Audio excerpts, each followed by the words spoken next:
All right, buckle up because we're diving headfirst into those lectures you sent over on the Book of Revelation, end times prophecies, all that good stuff. We're on a mission to help you unlock those secrets, understand the historical context, and see how it connects to our world today. That's right. We'll be highlighting those really interesting points, the most insightful stuff from your collection without, overloading you with information. Perfect. Now, whenever I think about Revelation, I immediately think about those attempts to predict, well, the end of the world. And it turns out there's a fascinating history there. Like, did you know one of the earliest predictions came from a pretty prominent figure in the early church? Absolutely. Hippolytus of Rome. He lived, around 170 to 235 AD. Wait, so a church leader actually tried to pinpoint the apocalypse. I don't know. I think I'd need a giant neon sign from above before making that kind of call. Well, Hippolytus based his prediction on a common interpretation of the 7 days of creation in Genesis. He believed they each represented 7,000 years of human history. So each day of creation representing 1,000 years of human existence. Okay, now I'm starting to see where people got that end times calendar idea. And here's a mind-blowing detail. Hippolytus was a student of Irenaeus, who was taught by Polycarp, who was a direct disciple of John, the author of Revelation. Wow. Talk about a direct line to the source. That's like getting end time spoilers straight from, the author's best friend. So when was this grand finale supposed to happen, according to Hippolytus? He predicted around 500 AD. Well, 500 AD came and went, and, here we are. But this whole thing about connecting current events to Revelation, it's not just an ancient thing, is it? Not at all. Your sources draw a fascinating parallel between the Roman Empire and modern-day China. Okay, Roman emperors and communist China. You've got my attention. Think about this. There are now more Christians in China than registered communists. Seriously? One source claims there are about 116 million Protestant Christians in China compared to about 90 million registered communists. Wow, China. A country that, once heavily restricted religious practices, now has more Christians than communists. That is a massive shift. Does that remind you of anything from history? It's definitely prompting some people to make comparisons to Emperor Constantine, the one who legalized Christianity in the Roman Empire. Right. So it begs the question, could we be seeing a similar kind of shift in China?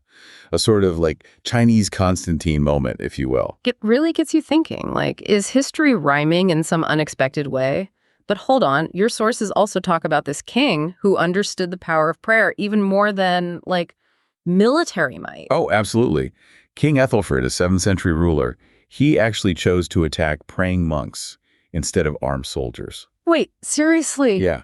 He was totally convinced that their prayers were a bigger threat to his campaign than actual weapons. That's like saying, forget the swords and shields. It's those prayers I'm worried about. Exactly. And this story really emphasizes the power of prayer, which is a recurring theme throughout the book of Revelation. It's like, even way back then, people understood some things are just mightier than any weapon. For sure. And speaking of facing powerful forces, your sources highlight the very real persecution that early Christians went through in the Roman Empire. Yeah, it wasn't exactly a walk in the park being a Christian back then, was it? Imagine trying to establish a new faith with Roman soldiers, breathing down your neck. Intense. Intense is an understatement. One of your sources includes this letter from Pliny the Younger, he was a Roman governor, to Emperor Trajan. Pliny's asking for advice on handling Christians who were refusing to worship the Roman gods. I'm guessing it wasn't a casual, hey, any thoughts on this type of letter? No, not quite. See, Christians were expected to participate in the Caesar cult, offering sacrifices to the emperor as a sign of loyalty to Rome, and refusal was basically treason. And I'm betting those Roman emperors weren't exactly known for their forgiving nature. You got that right. Pliny actually describes torturing 2 Christian deaconesses who refused to, renounce their faith. Deaconesses, they targeted women in service roles. Man, that's low. Even for the Roman Empire, that's rough. Yeah, it's a sad reality. These women were likely among the most vulnerable in their society. Yet they held strong to their beliefs, even when they faced that kind of pressure and persecution. Talk about bravery under fire. It's a stark reminder of what people went through back then. So how did the emperor respond to Pliny's question? Believe it or not, Trajan's solution was basically a first-century version of don't ask, don't tell. Seriously, the Roman Empire, famous for its ruthlessness, went with a live and let live approach. Well, it was more like, don't make waves and we won't go hunting for you. Trajan basically told Pliny to avoid actively seeking out Christians. But, if accusations were made and they refused to offer those sacrifices, well, punishment would follow. It's like even the emperors had their limits when it came to dealing with people who refused to bow down. I think it's easy to forget that this clash between faith and, societal pressure isn't confined to ancient history. It's true. Your sources actually raise the question of how the spirit of the Antichrist, as it's described in Revelation, might be playing out in our modern world, maybe in more subtle ways. Okay, now we're getting to the good stuff. Are we talking like a shadowy figure pulling strings from a secret volcano lair? And because honestly, that's what comes to mind when I hear Antichrist. Well, Revelation does describe a specific figure, embodying evil. But it also talks about a broader spirit of the Antichrist, this force opposing God and aiming to deceive the world. So it's not necessarily about one single person, but more of an ideology, a way of thinking that goes against God's truth. Exactly. And your sources point out several examples of this in our world today. Hit me with them. What kind of examples are we talking about? Think about things like, cancel culture, where people are ostracized for expressing views that go against the grain, or the growing political polarization that we see. And even, the pressure to conform to certain ideologies, even when they clash with your faith. So it's about anything that tries to silence or push aside differing viewpoints, especially those rooted in faith, almost like a modern-day test of faith in a way. You could say that. And the pressure, well, it's not always as blatant as it was in ancient Rome, It can be subtle, this quiet pressure to conform, which makes it harder for people to live out their faith openly. That sends chills down my spine. Makes you wonder what John, the author of Revelation, would say about all this if he were alive today. It's definitely a question worth pondering. But before we dive too deep into those modern parallels, let's unpack some of the key symbols and themes woven throughout Revelation. Yes, let's decode those cryptic images that make Revelation revealing. Where do we even begin with a book like this? Let's start with one of the most recognized and perhaps misunderstood symbols, the number 666. The mark of the beast. Always wanted to get to the bottom of that one. Is this like some future barcode they're going to tattoo on everyone's forehead asking for a friend? It's doubtful we'll see literal barcodes. But yeah, 666 and 60 has fascinated people for ages. It's often linked to the Antichrist and a system of control, through things like economics and politics, forcing individuals to choose between loyalty to the beast or loyalty to God. So less about a physical mark and more about being pressured into compromising your values, kind of like what we were talking about a moment ago. Exactly. Revelation is all about symbolism, conveying deep spiritual truths. 666 represents imperfection, falling short of God's ideal, which is represented by the number 7. So 666 is that slippery slope of compromising your faith, your values, bit by bit, until you're aligned with something that directly opposes God. You've hit the nail on the head. This theme of compromise and allegiance, it's central to Revelation. Another key symbol is Babylon the Great. It's often interpreted as representing worldly power, corruption, and idolatry. Okay, so we've got the mark of the beast, Babylon the Great. It's like a greatest hits of end times imagery. But those 4 creatures John describes, the lion, ox, eagle, and the one with a human face, always found those a bit intense, even for Revelation. Those are the 4 living creatures, often linked to the cherubim mentioned in the Old Testament. They symbolize the firmness of God's creation and his sovereign power. So not just random creatures plucked from John's imagination, they actually carry symbolic weight. Absolutely. Each one embodies specific qualities reflecting God's nature. The lion represents strength and kingship, the ox service and sacrifice, the eagle soaring vision and spiritual insight, and the one with the human face intelligence and understanding. It's like God's A-team, each member with their unique strengths. I'm starting to see how much depth lies beneath these symbols. We've only scratched the surface. For now, let's switch gears to another fascinating aspect of Revelation. Its connection to the infamous Roman emperor, Nero. Nero. As in, Nero fiddled while Rome burned Nero. What does he have to do with the end of the world? Well, Nero's reign of terror and the rumors surrounding his death sparked a lot of speculation about his connection to the Antichrist. Wait, people actually believed Nero would come back from the dead and become the Antichrist. Talk about a sequel nobody asked for. Not literally, but Nero became this symbol of tyranny and persecution, particularly for those early Christians. His brutality and those efforts to, suppressed Christianity, made him the perfect villain in their minds. Sort of like how each generation has its own boogeyman figure they project onto the world stage. Exactly. And for the early church, Nero fit the bill. Your sources mention this particular passage in Revelation that hints at this Nero prophecy. Okay, you're killing me with the suspense. Give me the details. Revelation 17.8 describes this beast that was and is not, and is about to come up out of the abyss and go to destruction. This description, along with other clues in the chapter, has convinced many scholars that John was using Nero's story as a blueprint for the future Antichrist. So not that Nero himself would return, but that a figure with similar traits and a comparable rise to power would emerge in the end times. A Nero 2.0, if you were. Precisely. This Nero redivivus concept, a revived Nero, really resonated with those early Christians who experienced the horrors of his rule. It's a chilling thought and a reminder that history does have a way of repeating itself, especially when it comes to abuses of power. No doubt about that. Now, shifting gears to one of the most powerful themes in Revelation, the second coming of Christ. The grand finale, the ultimate victory, the moment it's all been building towards, right? You got it. However, there's one fascinating twist in Revelation that often gets overlooked. Okay, now you've got my attention. A twist. What are we talking about here? Well, turns out the souls in heaven, as described in Revelation, aren't just lounging around on clouds, strumming harps. Hold on. Heaven isn't some endless vacation. What are they up to? They're actually crying out for justice, demanding that God avenge those who were martyred for their faith. Whoa. Never pictured heaven as a place of protest. Always imagined everyone was pretty content up there. It challenges our perceptions, right? These souls aren't just watching from the sidelines. They're actively invested in the ongoing cosmic battle, longing for God's justice to be fully served. And they have faith that it will be. So heaven isn't about kicking back and relaxing. It's about anticipation, waiting for the final renewal of all things. You could say that. It's about eagerly awaiting the full arrival of God's kingdom, where evil is no more and justice reigns supreme. This is getting me a whole new perspective on Revelation. It's not just about the world ending, but about something completely new and infinitely better beginning. That's a profound insight. And this brings us back to the second coming, the peak of this cosmic drama. Okay, so we've covered the symbols, the historical context, even the surprising activity in heaven.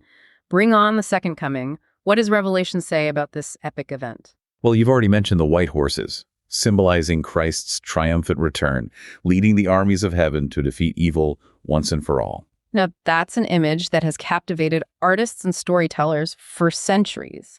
I'm envisioning a scene straight out of an epic fantasy film. But it's not just a symbolic victory, right? Exactly.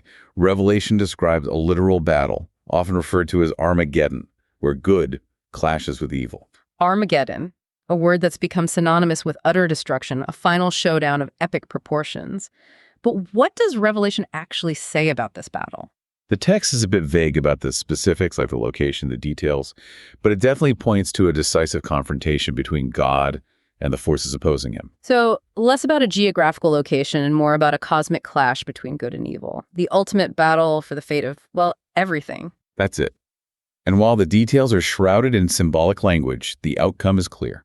Christ wins, establishing his eternal kingdom. So after all the chaos, the suffering, the empires rising and falling, goodness triumphs over evil in the end. It's a timeless message of hope that has resonated with people for centuries. You said it. And this victory isn't exclusive. Revelation describes a new heaven and a new earth where God dwells with his people and everything is made new. Now, that's what I call a happy ending. It's the ultimate happily ever after, but on a cosmic scale. Precisely. But before we reach that glorious finale, there's one more topic from your sources we need to address. The millennium. The millennium, as in the 1,000-year reign of Christ mentioned in Revelation, let me guess. There are a lot of different interpretations of this one. You know it. The millennium has been a point of debate among Christians for centuries. All right, hit me with the different viewpoints. What are the main schools of thought on this whole millennium thing? Well, you've got three main perspectives on this: premillennialism, amillennialism, and postmillennialism. Okay. Each one offers a different take on what this 1,000-year reign looks like and where it fits in the whole timeline of end times events. Okay, time to decode these theological terms. Lay it on me. What's the deal with premillennialism? Premillennialists believe that Christ returns before the millennium, establishing a literal physical kingdom here on earth where he rules for those 1,000 years. So it's like a golden age of peace and righteousness with Jesus as king, ruling from Jerusalem, a global happily ever after, before the real happily ever after at the very end. That's a great way to put it. Premillennialism really emphasizes this sharp contrast between the world we live in now, full of sin and suffering, and that future kingdom characterized by Christ's perfect rule. Yeah, it's a pretty hopeful view, knowing that eventually things will be set right, even if it takes a divine intervention to get us there. Absolutely. And it's a view that's been incredibly influential throughout history, especially among those early Christians. Got it. So that's premillennialism. What about amillennialism? The name makes it sound like they're against the whole millennium idea altogether. That's a common misunderstanding. Yeah. Amillennialists don't actually deny the millennium. They just see it differently. Okay. They interpret those 1,000 years symbolically representing Christ's present reign in the hearts of believers and his ongoing rule through the church. So not so much a physical kingdom on earth, but a spiritual reign that's happening right now. Exactly. Amillennialists believe that Satan is already bound. Christ is already ruling, and the millennium symbolizes the ongoing struggle between good and evil within the church and throughout the world. So from this viewpoint, we're already in the millennium. That's a pretty different perspective from the premillennial view. It really is, and it significantly impacts how we understand the church and its role in the world. Fascinating stuff. Okay, now for our last fascism, postmillennialism. Let me guess, this is where Jesus comes back after the millennium. You got postmillennialists hold that the world will progressively get better over time thanks to the spread of the gospel and the influence of Christian values. They envision this leading to a golden age of peace and prosperity, culminating in Christ's return. So it's a more optimistic outlook on human progress, with the church playing a key role in bringing about that golden age. That's a great summary. Postmillennialism really emphasizes human agency and the power of the gospel to transform society over time. Okay, so 3 distinct viewpoints on the millennium, each with its own take on how the end times will play out. Do your sources lean towards one of these interpretations over the others? Your sources point out that the earliest church fathers, those closest to the time when Revelation was written, seem to hold a premillennial view. But in the end, it's a complex theological debate that has been going on for centuries, and we won't settle it here. Totally fair. Definitely something to dive into more on your own time. But thanks for unpacking those different perspectives. It helps to see the range of interpretations that are out there. Of course, and regardless of which view resonates most with you, the central point is this: Christ will return. He will establish his eternal kingdom, and everything will be made new. A message of hope that goes beyond any single theological debate. And speaking of hope, earlier you mentioned that the souls in heaven aren't just relaxing on clouds, they're actually crying out for justice. No, that's not the typical image of heaven that pops into my head. What does that say about the nature of heaven and why it's depicted that way? It certainly challenges our preconceived notions. Yeah. These souls aren't passively observing. They're actively invested in this cosmic battle between good and evil. Their cry for justice reveals a deep longing for God's will to be done on earth as it is in heaven. It reminds us that even in heaven, there's a keen awareness of the brokenness and suffering still present in our world. It's a powerful reminder that the story isn't over yet, even in heaven. There's this anticipation, this longing for the ultimate restoration of all things. It makes me think that their cry for justice echoes the prayers of those here on earth who are longing for God's kingdom to come. Absolutely. And it highlights the fact that we're all part of this larger story, this cosmic drama that's still unfolding. Our choices matter. Our actions have eternal significance, and we're not alone in this struggle. It's a powerful image that adds another layer of depth to the message of Revelation. It's not just about escaping this world when things get tough, but about participating in this cosmic battle, even if it's through our prayers and longing for God's justice to prevail. Exactly. And this brings us back to the second coming, the climax of this entire drama. We often imagine this event as a sudden, explosive moment, but your sources draw a fascinating comparison to World War II to help us grasp the nature of this victory. World War II, now that's an analogy I wasn't expecting. Tell me more. Think of it like this: D-Day, the Allied invasion of Normandy in 1944, represents the cross. It was a decisive victory, a turning point that changed the course of the war. But it wasn't the end. There were still battles to be fought, and victory wasn't immediate for everyone. Okay, I'm starting to see where you're going with this. So the cross, like D-Day was a decisive victory over sin and death, but the war wasn't over. Where does V-Day victory and Europe Day fit into this analogy? V-Day represents the second coming. It marks the ultimate triumph over evil, the establishment of lasting peace, and the beginning of a new era, just as we celebrate V-Day as the culmination of the Allied victory. Christians anticipate the second coming as the ultimate victory over evil and the dawn of Christ's eternal kingdom. It's a powerful analogy. So even though we live in a world where the battle against evil continues, we can have hope knowing that the ultimate victory has already been won through Christ's sacrifice on the cross. It's like we're living in that period between D-Day and V-Day, knowing that the final victory is certain, even as the fight continues. A perfect way to put it. This analogy highlights the tension we experience as believers. We live in the already and not yet of God's kingdom. Christ has already won the decisive victory, but we still await the full realization of his reign when he returns. It's a reminder to stay vigilant, to keep fighting the good fight, knowing that our labor isn't in vain. But there's also this sense of hope and anticipation for what's to come. It's like we're holding on to the promise of V-Day, that final victory that will usher in a new era of peace. Exactly. It's a both-and situation. We persevere, knowing that the ultimate victory is secure, but we also live with a sense of eager expectation for the day when Christ returns and makes all things new. This has given me a lot to think about. It's like Revelation is painting this incredible picture of a God who is both intimately involved in our present struggles and the ultimate victor over evil in the end. But Revelation isn't just about abstract theological concepts, is it? It's also filled with vivid imagery and symbolism that can be tough to decipher. Let's dive into some of those, shall we? You're right. Revelation isn't just about those abstract theological concepts. It's a book filled with vivid imagery and symbolism that can be both captivating and confusing. Take, for instance, the beast with 7 heads and 10 horns. What's the deal with that? Ah, yes. The beast, this creature described in vivid detail in Revelation 13, is a prime example of John's symbolic language. Right. It's not meant to be taken literally as some kind of monstrous creature, but rather represents a powerful, oppressive force that opposes God and his people. So not some Godzilla-like monster rampaging through cities. Not quite. The 7 heads and 10 horns are symbolic, representing the beast's vast reach and dominion. Okay. The number 7 often represents completeness or fullness in the Bible, suggesting the beast's pervasive influence over the earth. The 10 horns could symbolize specific kingdoms or rulers aligned with this evil power. It's interesting how John used imagery that would have resonated with his original audience back then. Empires like Rome were known for their vastness and their, iron-fisted rule. It's like he was tapping into their understanding of power and oppression, but giving it a cosmic spiritual dimension. Exactly. John was writing to people who understood what it meant to live under the thumb of a powerful empire, and he used familiar imagery to convey profound spiritual truths. This beast wasn't just some distant threat.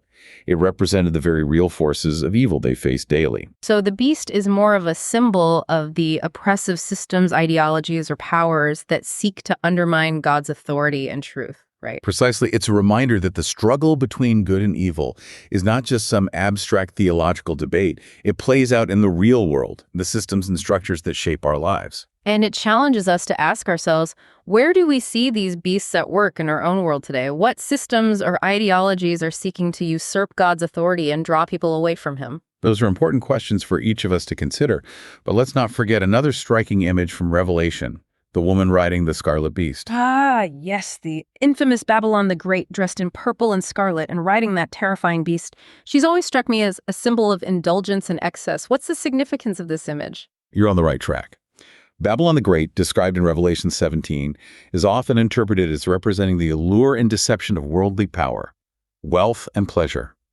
She's depicted as this seductive figure who tempts people away from God with promises of gratification and worldly success. So it's not just about individual sin or temptation. It's about being seduced by a whole system, a way of life that's opposed to God. Exactly. Babylon the Great represents those systems, ideologies, and institutions that promise fulfillment and happiness, but ultimately lead people away from God and into spiritual bondage. It's about chasing after empty promises instead of pursuing the true and lasting joy found in a relationship with God. It's a powerful image, especially in our modern world where we're constantly bombarded with messages that tell us to chase after wealth, status, and pleasure. It's a reminder to be discerning, to examine the things we're giving our hearts to, and to make sure they're aligned with God's values, not the fleeting promises of the world. You nailed it. Revelation is ultimately a call to faithfulness, to hold fast to our commitment to Christ, even when faced with temptations and challenges. It's about standing firm in our faith, even when surrounded by those who have chosen to embrace the ways of the world. It's about being in the world, but not of the world, as they say. Well said. And speaking of standing firm, that brings us back to the mark of the beast. that enigmatic symbol that often sparks fear and speculation. Right, earlier we talked about how it's not about some literal barcode or microchip, but rather a representation of aligning oneself with the system opposed to God. But what does that look like practically? How can we discern between making compromises in a complex world and crossing that line into taking the mark of the beast? That's the million-dollar question, isn't it? Yeah. And there's no easy answer. It requires constant discernment, a willingness to examine our hearts and motives, and a commitment to seeking God's guidance in every decision we make. It's about constantly asking ourselves, am I making choices out of fear, convenience, or a desire to fit in, even if it means compromising my values? Or am I standing firm in my faith, even when it's difficult or unpopular? It's a call to live counterculturally, to resist the pressure to conform to the world's standards, even when it means standing out or making sacrifices. Exactly. And that takes courage, especially when we feel like we're surrounded by those who don't share our values. But ultimately, the book of Revelation reminds us that we're not alone in this. Right. We're part of a larger story, a cosmic drama that's been unfolding since the beginning of time. And no matter how dark things may seem, we have the assurance that Christ has already won the victory. And that brings us to the heart of Revelation, its message of hope. Yes, despite all the talk of tribulation, persecution, and judgment, Revelation ultimately points to a future filled with hope and restoration. Precisely, it reminds us that even amidst suffering and uncertainty, God is still in control, and David to test, he's working all things together for the good of those who love him. It's a powerful reminder that darkness does not have the final word. God's love, his justice, his plan for redemption, that's what ultimately triumphs in the end.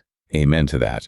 And it's this message of hope that sustained those early Christians facing persecution and hardship. And it's the same message that continues to resonate with believers today, reminding us that we have a hope that transcends the challenges and uncertainties of this present age, a hope rooted in the promise of Christ's return and the establishment of his eternal kingdom. Well said. And with that, I think we've reached the end of our deep dive into the book of Revelation. This has been an incredible journey. We've unpacked so much, the historical context, the symbolism, the prophecies, and even those different interpretations of the millennium. But most importantly, we've been reminded of the enduring power of Revelation's message, a message of hope, perseverance, and the ultimate triumph of good over evil. Absolutely. It's a message that speaks to the deepest longings of our hearts and points us toward a future filled with hope and unimaginable beauty. And as we navigate the complexities and challenges of our own time, let's cling to that hope, remembering that we are not alone in this journey. We were part of a larger story, a cosmic drama that is still unfolding. Beautifully said so. As you continue to explore these lectures on your own, let the message of Revelation inspire you to live with courage, hope, and an unwavering commitment to Christ. And on that note, we wrap up our deep dive into the book of Revelation. Thank you for joining us on this incredible journey. Until next time, keep seeking, keep questioning, and keep diving deep.